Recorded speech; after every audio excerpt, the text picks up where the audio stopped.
حضور مسجد اقصی پہنچے. سارے انبیاء کو حکم ہے سب اپنے اپنے مزارات چھوڑیں, آسمان والے آسمانوں سے اتریں اور مسجد اقصی میں آئے. حضور کے آنے سے پہلے 1,24,000 کم و بیش انبیاء سب کے سب جمع ہیں. حضور آتے ہیں, سب کہتے ہیں مرحبا یا مصطفیٰ, مرحبا یا مصطفیٰ, مرحبا یا مصطفیٰ. حضور کی آمد پہ خوشیوں کے شادیانے بجے. جبریل علیہ السلام نے براق وہاں باندھا جہاں انبیاء اپنی سواریاں باندھتے تھے, بلکہ حدیث پاک میں آتا ہے کہ پتھر میں اپنے ہاتھ سے سوراخ کیا, براق باندھا. حالانکہ براق تو کوئی بھاگنے والا نہ تھا, لیکن باندھنے میں بھی کوئی راز تھا. آگے وہ راز آپ کے سمجھ میں آئے گا جب گفتگو آگے بڑھے گی. تو انبیاء کھڑے ہیں, جبریل علیہ السلام اذان دیتے ہیں.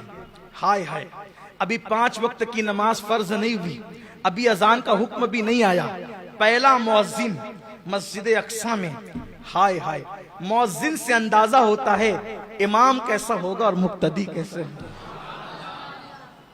مؤذن اذان پڑھتا ہے, جبریل علیہ السلام اذان پڑھتے ہیں, اور جب اذان ہوتی ہے, اذان کے بعد حضور فرماتے ہیں میں انتظار میں تھا, اتنے سب بڑے بڑے ہیں, کس کو آگے بڑھایا جائے. حالانکہ حضور سب سے بڑے تھے, لیکن حضور کی انکساری تھی, حضور علیہ السلام کی عاجزی تھی. کون آگے بڑھے گا؟ کہا جب امامت کا وقت آیا تو جبریل نے میرا بازو پکڑا اور بازو پکڑ کے مجھے مصلی پہ کھڑا کیا. سارے انبیاء نے صف بنائی اور سارے انبیاء میرے حضور کے پیچھے کھڑے ہوئے. اہل سنت کا امام میرے امام دیکھ کر اس منظر کو بیان کرتے ہیں, نماز اقصی میں تھا یہی سر, ایا ہو مانی یہ اول آخر. نماز اقصی میں تھا یہی سر, ایا ہو مانی یہ اول آخر. ہے دست بستہ وہ پیچھے حاضر, جو سلطنت آگے کر گئے تھے. اللہ اکبر. میرے آقا صلی اللہ علیہ وسلم نے نماز پڑھائی.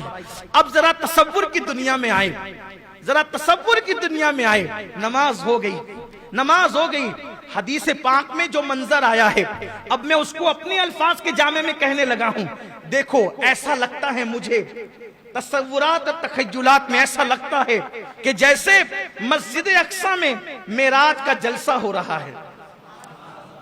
مسجد اقصی میں گویا کہ معراج کا جلسہ ہو رہا ہے, اور اس جلسے کی صدارت ہم سب کے آقا مصطفیٰ جان رحمت کر رہے ہیں, اور اس جلسے کی نقابت گویا کہ نظامت جبریل امین فرما رہے ہیں. نماز ہو گئی, سب نے نماز پڑھ لی حضور علیہ السلام کی امامت میں, اور حضور علیہ السلام کے خادم ہونے کی حیثیت سے, حضور علیہ الصلوۃ والتسلیم کے مقتدی ہونے کی حیثیت سے اپنا خراج اب پیش کرنے کی باری آئی. پہلے آدم علیہ السلام کھڑے ہوئے, آپ نے اپنا خطبہ پیش کیا. اللہ کا شکر ہے جس نے مجھے اپنے دست قدرت سے بنایا, میری دعا کو قبول فرمایا, میری توبہ کو قبول فرمایا. پھر نوح علیہ السلام کو جبریل نے کھڑا کیا, نوح علیہ السلام کھڑے ہوئے. اللہ کا شکر ہے جس نے میری کشتی کو کنارہ عطا کیا اور میری دعا کو قبول فرمایا. اللہ اکبر. حضرت یوسف علیہ السلام کھڑے ہوئے کہ اللہ کا شکر ہے جس نے مجھے مصر کے جیل سے نکال کر تخت یوسف تخت مصر عطا فرمایا. اسی طرح اللہ اکبر. موسیٰ علیہ السلام کہتے ہیں اس اللہ کا احسان ہے, اس کا شکر ہے جس نے مجھے جو ہے وہ کلام کا شرف عطا فرمایا. طور پر مجھے جو ہے وہ اپنے تجلیات کا شرف بخشا, شرف ہم کلامی مجھے عطا فرمائی. اسی طرح سے سب سے اخیر میں حضرت ابراہیم خلیل اللہ کا موقع آتا ہے. ابراہیم خلیل کہتے ہیں اس اللہ کا شکر ہے جس نے مجھے خلیل بنایا اور 7ویں آسمان پہ مجھے جگہ عطا فرمائی. جب سب بول چکے تو اس کے بعد میرے آقا کی باری آئی. سب سے اخیر میں گویا کہ صدر محفل گویا ہوئے. آقا فرماتے ہیں اس اللہ کا شکر ہے جس نے میرے سر پہ ختم نبوت کا تاج سجایا. سب سے پہلے میری امت کو جنت عطا کرے گا. سب پر جنت حرام کر دی جب تک میں جنت میں نہ جاؤں, اور سب کی امتوں پہ جنت حرام کی جب تک میری امت جنت میں نہ جائے. مجھ پر اپنا قرآن آخری کلام نازل کیا. میرے آقا علیہ السلام نے جب یہ خطبہ ارشاد فرمایا تو آخری میں جو ابراہیم علیہ السلام نے خطبہ دیا تھا, کھڑے ہو کے کہتے ہیں یا رسول اللہ آپ سب سے افضل و اعلیٰ ہیں. اس کے بعد حضور چلے تو چلتے وقت 3 پیالے پیش کیے گئے. ایک حدیث میں 2 پیالوں کا ذکر ہے. حدیث میں آتا ہے پانی تھا, شراب تھا, دودھ تھا. ایک حدیث میں آتا ہے شراب اور دودھ. پیش کیا گیا، حضور نے دودھ لیا، حضور نے دودھ لیا۔ جبریل نے کہا آپ نے فطرت کو پا لیا لیکن تھوڑا سا بچا دیا۔ عرض کی آقا اگر آپ پورا پی جاتے تو سارے جنت میں جاتے، تھوڑا بچا لیا اس لیے کچھ جہنم میں بھی جائیں۔ حضور نے کہا جبریل اب پھر پی لوں؟ کہا نہیں، جو لکھا تھا وہ ہو گیا۔ اس کا مطلب کچھ بچے ہوئے دودھ کو بھی تو رہنا تھا، معراج کے منکرین کو بھی تو رہنا تھا، میلاد کے منکرین کو بھی تو رہنا تھا، علم غیب کے نام پہ گالیاں دینے والوں کو بھی تو رہنا تھا۔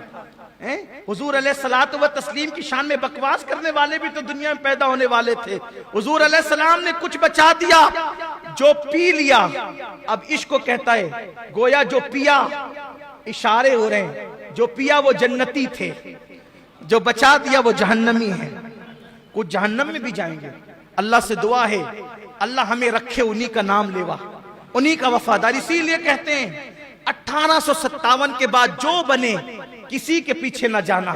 جو 1450 سال سے چلے آ رہے ہیں، صدیق اکبر کے غلام، فاروق اعظم کے غلام، عثمان غنی کے غلام، مولا علی کے غلام، سعد و سعید کے غلام، طلحہ و زبیر کے غلام، تابعین کے غلام، تبع تابعین کے غلام، غوث و خواجہ کے غلام، غزالی و رازی کے غلام، مہدی محبوب الہی و غریب نواز کے غلام، اولیاء اللہ کے غلام، اہل حق کے غلام، سچے وفاداروں کے غلام، امام اہل سنت کے غلام۔ یہ وہ لوگ ہیں تیرے غلاموں کا نقش قدم رائے خدا، وہ کیا بہک سکے جو یہ سراغ لے کے چلے۔ پھر میرے آقا چلے، پھر اب براق پر بیٹھے، براق میں بیٹھے تو براق اونچا ہو گیا۔ روایت میں آتا ہے براق میں بیٹھنے لگے تو براق اونچا ہو گیا۔ براق اونچا ہوا، جبریل سے کہا براق اونچا ہو گیا؟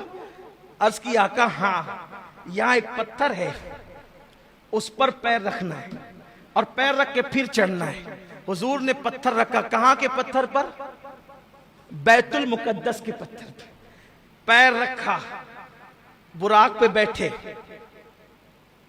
تو جیسے ہی چلے پیر رکھنے سے پتھر کو ایسا عشق ہوا کہ وہ بھی پیچھے دوڑا، میں بھی چلوں گا۔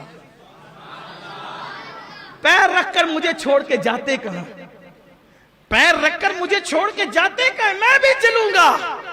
میرے آقا نے سخرا، رکو، تم رکو، رکو، قربان جس کو حضور نے کہا سخر رکو، وہ آج بھی رکا ہوا ہے۔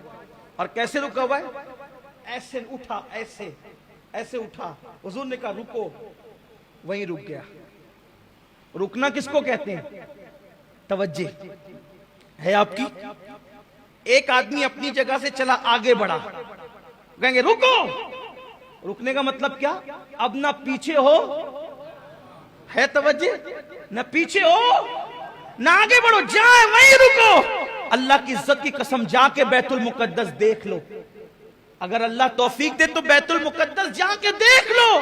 وہ اٹھا تھا، ہوا میں معلق تھا، ابھی بھی وہ ہوا ہی میں معلق ہے۔ گویا 14.5 صدیاں بیت گئی ہیں، حضور نے کہا تھا رکو، وہ رکا ہوا ہے، نہ زمین پہ واپس گیا نہ پھر اس کے بعد آگے بڑھا، وہیں پہ رکا ہوا ہے۔ بیت المقدس اللہ توفیق دے تو ضرور جانا، کیونکہ حضور علیہ السلام کی حدیث ہے جو ایمان کی وجہ سے اور اللہ کی نشانی کی وجہ سے بیت المقدس کی زیارت کو جائے گا، انبیاء کرام جنت میں اس پہ توجہ کی نگاہ فرمائیں گے۔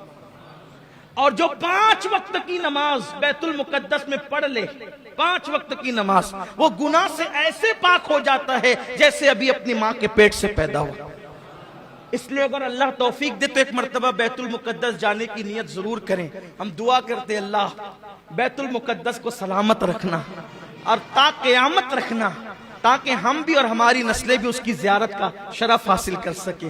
دیکھو یہ حضور کے کتنا عظیم معجزہ ہے نا، وہ پتھر وہیں رکا ہوا ہے، ابھی بھی رکا ہوا ہے، اس کی تصویریں نیٹ پر آپ دیکھ سکتے ہیں۔